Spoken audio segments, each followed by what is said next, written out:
নমস্কার। ডাকবাক্সের আরেকটি নতুন পর্বে আপনাদের জানাই স্বাগত। আজকে যে চিঠিটি নিয়ে এসেছি 20 সেপ্টেম্বর 1930 সালে মস্কোয় বসে লিখেছিলেন রবীন্দ্রনাথ ঠাকুর, যা রাশিয়ার চিঠি নামে পরিচিত। এই চিঠি যখন আমি পাঠ করব, প্রত্যেকটি বাক্য যদি আপনারা শোনেন, তার যে দর্শন, তার যে ভাবনা, তা যেন মনে হবে যে আজকের সময়ে বসেও আপনি এই কথাটাই ভাবেন, এবং তার যে ভেতরের যে অর্থ, তা যে কত গভীর এবং আপনার মনকে কতটা গভীরে নাড়া দিতে পারে, সেটা যদি মন দিয়ে শোনেন তাহলে ভীষণভাবেই উপলব্ধি করতে পারবেন। আমি চেষ্টা করব আজকের পাঠের মধ্যে সেই সমস্ত জায়গাগুলোকে একটু করে আলোকিত করার। শুরু করি আজকের চিঠি।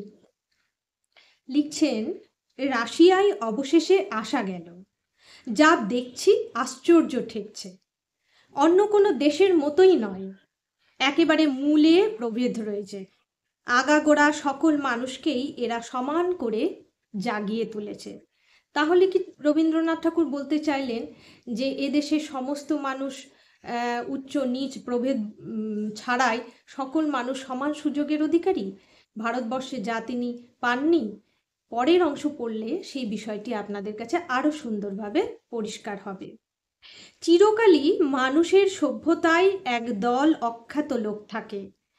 তাদেরই সংখ্যা বেশি, তারাই বাহন। তাদের মানুষ হবার সময় নেই। দেশের সম্পদে উচ্ছিষ্টে তারা পালিত। সবচেয়ে কম খেয়ে, কম পড়ে, কম শিখে বাকি সকলের পরিচর্যা করে। সকলের চেয়ে বেশি তাদের পরিশ্রমে, সকলের চেয়ে বেশি তাদের অসম্মান। কথায় কথায় তারা উপসে মরে, ওপরওয়ালাদের লাথি ঝাঁটা খেয়ে মরে। জীবনযাত্রার জন্য যত কিছু সুযোগ সুবিধা, সব কিছুর থেকেই তারা বঞ্চিত। তারা সভ্যতার পিলসুজ, মাথায় প্রদীপ নিয়ে খাড়া দাঁড়িয়ে থাকে। ওপরের সবাই আলো পায়, তাদের গা দিয়ে তেল গড়িয়ে পড়ে। কি অসাধারণ একটি তুলনা দিলেন! আমি যখন পড়ছি আমার না সত্যি সত্যি চোখের সামনে ভেসে উঠলো একটা পিলসুচ আর প্রদীপ, তাদের ভূমিকা আমাদের আলোকিত করার পিছনে কতটা থাকে, অথচ আমরা কি তাদেরকে ততটা গুরুত্ব দিই? ভারতবর্ষের এক শ্রেণীর মানুষকে কবি এই পিলসুজের ভূমিকায় দেখেছিলেন, যা তার অন্তরে হয়তো যন্ত্রণার সৃষ্টি করেছিল। আমি অনেকদিন এদের কথা ভেবেছি, মনে হয়েছে এর কোনো উপায় নেই। একদল তলায় না থাকলে আরেক দল উপরে থাকতে পারে না। কিছুটা সত্যও বটে, অথচ থাকার দরকার আছে। ওপরে না থাকলে নিতান্ত কাছের সীমার বাইরে কিছু দেখা যায় না। কেবলমাত্র জীবিকা নির্বাহ করার জন্যে তো মনুষ্যত্ব নয়, একান্ত জীবিকাকে অতিক্রম করে তবেই তো তার সভ্যতা। সভ্যতার সমস্ত শ্রেষ্ঠ ফসল অবকাশের ক্ষেত্রে ফলেছে। মানুষের সভ্যতায় এক অংশে অবকাশ রক্ষার দরকার আছে। তাই ভাবতুম, যেসব মানুষ শুধু অবস্থার গতিকে নয়, শরীরে মনের গতিকে নিচের তলায় কাজে বাধ্য এবং সেই কাজেরই যোগ্য, যথাসম্ভব তাদের শিক্ষা, স্বাস্থ্য, সুখ সুবিধার জন্য চেষ্টা করা উচিত। মুশকিল এই, দয়া করে কোনো স্থায়ী জিনিস করা চলে না। তার মানে আমরা অন্তর থেকে উপলব্ধি না করলে, কারোরই উপকার করলেও তার কোনো আত্মিক উন্নতি যে ঘটে না, সেটাই বোধহয় কবি বলতে চাইলেন। বাইরে থেকে উপকার করতে গেলে পদে পদে তার বিকার ঘটে। সমান হতে পারলে তবেই সত্যকার সহায়তা সম্ভব। যাই হোক, আমি ভালো করে কিছুই ভেবে পাইনি, অথচ অধিকাংশ মানুষকে তলিয়ে রেখে, অমানুষ করে রেখে তবেই সভ্যতা সমুচ্চ থাকে, এ কথা অনিবার্য বলে মেনে নিতে গেলে মনে ধিক্কার আসে। ভেবে দেখো না, নিরন্ন ভারতবর্ষের অন্নে ইংল্যান্ড পরিপুষ্ট হয়েছে। ইংল্যান্ডের অনেক লোকেরই মনের ভাব এই যে ইংল্যান্ডকে চিরদিন পোষণ করাই ভারতবর্ষের সার্থকতা। ইংল্যান্ড বড় হয়ে ওঠে, মানব সমাজে বড় কাজ করে।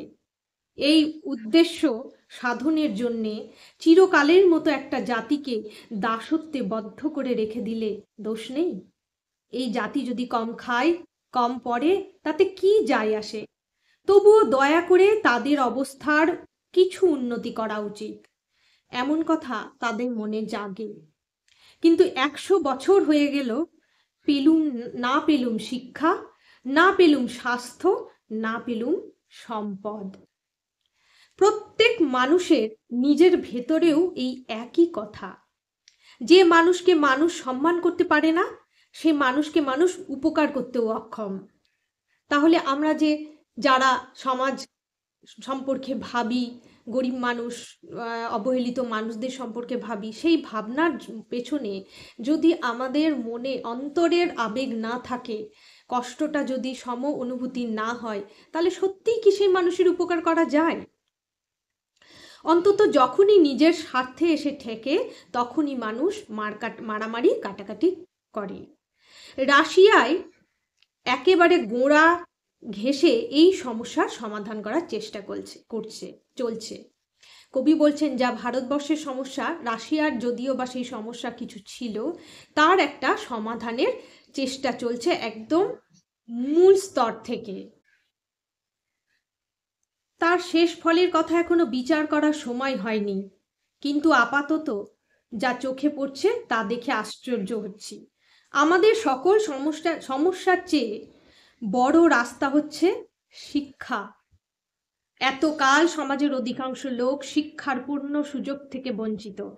ভারতবর্ষ তো প্রায় সম্পূর্ণই বঞ্চিত। এখানে সেই শিক্ষা কি আশ্চর্য উদ্যমে সমাজের সর্বত্র ব্যক্ত হচ্ছে? তা দেখলে বিস্মিত হতে হয়। শিক্ষার পরিমাণ শুধু সংখ্যা নয়, তার সম্পূর্ণতায়, তার প্রবলতায়। কোনো মানুষই যাতে নিঃসহায় ও নিষ্কর্মা হয়ে না থাকে, এজন্য কি প্রচুর আয়োজন ও বিপুল উদ্যম। শুধু শ্বেত রাশিয়ার জন্যে নয়, মধ্য এশিয়ার অর্ধসভ্য জাতের মধ্যেও এরা বন্যার মতো বেগে শিক্ষা বিস্তার করে চলেছে। অর্থাৎ ঠাকুর বলছেন, রবীন্দ্রনাথ ঠাকুর কি বলছেন, যে রাশিয়ায় যে শুধু নিজের দেশের পিছিয়ে পড়া মানুষদের উন্নয়নের জন্য শিক্ষার ব্যবস্থা করে চলেছে তা কিন্তু নয়। তারা অর্ধসভ্য মধ্য এশিয়ার মানুষদেরকেও সমান গতিতে উন্নয়নের পথে নিয়ে যাওয়ার চেষ্টা চালিয়ে যাচ্ছে। সায়েন্সের শেষ ফসল পর্যন্ত যাতে তারা পায়, এই জন্যে প্রয়াসের অন্ত নেই। এখানে থিয়েটারের অভিনয়ে বিষম ভিড়, কিন্তু যারা দেখছে তারা কৃষি ও কর্মীদের দলের। আশ্চর্য একটা দিক তুলে ধরেছেন, দেখুন। বলছে এখানে থিয়েটার দেখতে যায় কারা? যারা কৃষি সমাজের মানুষ, যারা ভারতবর্ষে কিন্তু এখনো অবহেলিতই রয়েছে। কোথাও এদের অপমান নেই। ইতিমধ্যে এদের যে 2-1টা প্রতিষ্ঠান দেখলুম, সর্বত্রই লক্ষ্য করেছি এদের চিত্তের জাগরণ ও আত্মমর্যাদার আনন্দ। আমাদের দেশে জনসাধারণের তো কথাই নেই। ইংল্যান্ডের মজুর শ্রেণীর সঙ্গে তুলনা করলে আকাশ পাতাল তফাৎ দেখা যায়। আমরা শ্রীনিকেতনে যা করতে চেয়েছি, এরা সমস্ত দেশ জুড়ে প্রকৃষ্টভাবে তাই করেছে। আমাদের কর্মীরা যদি কিছুদিন এখানে এসে শিক্ষা করে যেতে পারত, তাহলে ভারী উপকার হতো। প্রতিদিনই আমি ভারতবর্ষের সঙ্গে এখানকার তুলনা করে দেখি আর ভাবি কি হয়েছে আর কি হতে পারত। আমার আমেরিকার সঙ্গে ডক্টর হ্যারি টিম্বার্স এখানকার স্বাস্থ্যবিধানের ব্যবস্থা আলোচনা করেছেন। তার প্রকৃষ্টতা দেখলে চমক লাগে। আর কোথায় পড়ে আছে রোগতপ্ত অভুক্ত হতভাগ্য নির্বায় ভারতবর্ষ। কয়েক বৎসর পূর্বে ভারতবর্ষের অবস্থার সঙ্গে এদের জনসাধারণের অবস্থার সম্পূর্ণ সাদৃশ্য ছিল। এই অল্পকালের মধ্যে দ্রুত বেগে বদলে গেছে। আমরা পড়ে আছি সেই জড়তার পাঁকের মধ্যে আকণ্ঠ নিমগ্ন। অর্থাৎ একসময় রাশিয়ার সঙ্গে ভারতবর্ষের সাধারণ মানুষের বিশেষ পার্থক্য ছিল না, কিন্তু তাদের উন্নয়নের অগ্রগতি দেখে রবি ঠাকুরের মনে হয়েছে তারা কত দ্রুত বেগে উন্নয়নের পথে এগিয়ে চলেছেন। এদের মধ্যে যে গলদ কিছু নেই তা বলিনি, গুরুতর গলদ আছে, সেজন্য একদিন এদের বিপদও ঘটবে। সংক্ষেপে সেই গলদ হচ্ছে শিক্ষাবিধি দিয়ে এরা ছাঁচ বানিয়েছে, কিন্তু ছাঁচে ঢালা মনুষ্যত্ব কখনো টেকে না। সজীব মনের তত্ত্বের সঙ্গে বিদ্যার তত্ত্ব যদি না মেলে, তাহলে হয় একদিন ছাঁচ হবে ফেটে চুরমার, নয় মানুষের মন যাবে মরে আড়ষ্ট হয়ে, কিংবা কলের পুতুল হয়ে দাঁড়াবে। রাশিয়ায় অগ্রগতির জন্য যে শিক্ষা ব্যবস্থা গ্রহণ করা হয়েছিল একটি নির্দিষ্ট ছন্দে বা ছাঁচে ফেলে, সেই পদ্ধতিটারও সমালোচনা করেছেন রবীন্দ্রনাথ ঠাকুর। তিনি কি বলেছেন? তিনি বলেছেন যে ছাঁচে ফেলা কোনো জিনিসকে সমাজের অগ্রগতির পথ হতে পারে না, সেটা একটা টাইমের পরে সমাজকে বিপদে ফেলতে পারে।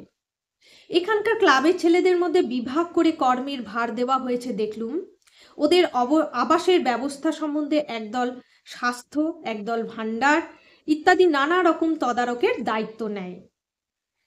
কর্তৃত্ব সবই ওদের হাতে, কেবল একজন পরিদর্শক থাকে। শান্তিনিকেতনে আমি চিরকাল এই সমস্ত নিয়ম প্রবর্তন করতে চেষ্টা করেছি।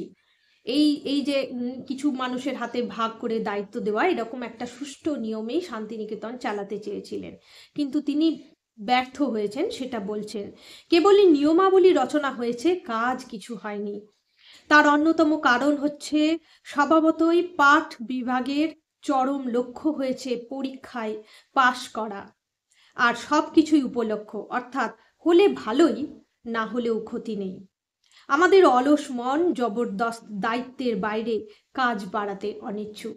তিনি এই রাশিয়ার অগ্রগতির সঙ্গে ভারতবর্ষের অগ্রগতি না হওয়ার জন্য একটা ছোট্ট নমুনা কি বললেন। তিনি শান্তিনিকেতনে কিন্তু এই শিষ্টাচার নিয়মের মধ্যেই তার আশ্রম চালাতে চেয়েছিলেন, কিন্তু তিনি কি বলছেন যে সমস্ত নিয়ম থাকা সত্ত্বেও সেটা সম্ভবপর হয়নি। তার জন্য কি কারণ?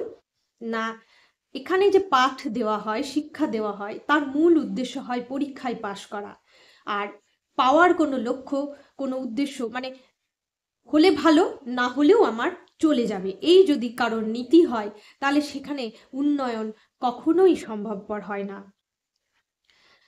তাছাড়া শিশুকাল থেকেই আমরা পুঁথি মুখস্থ বিদ্যাতে অভ্যস্ত। নিয়মাবলী রচনা করে কোনো লাভ নেই।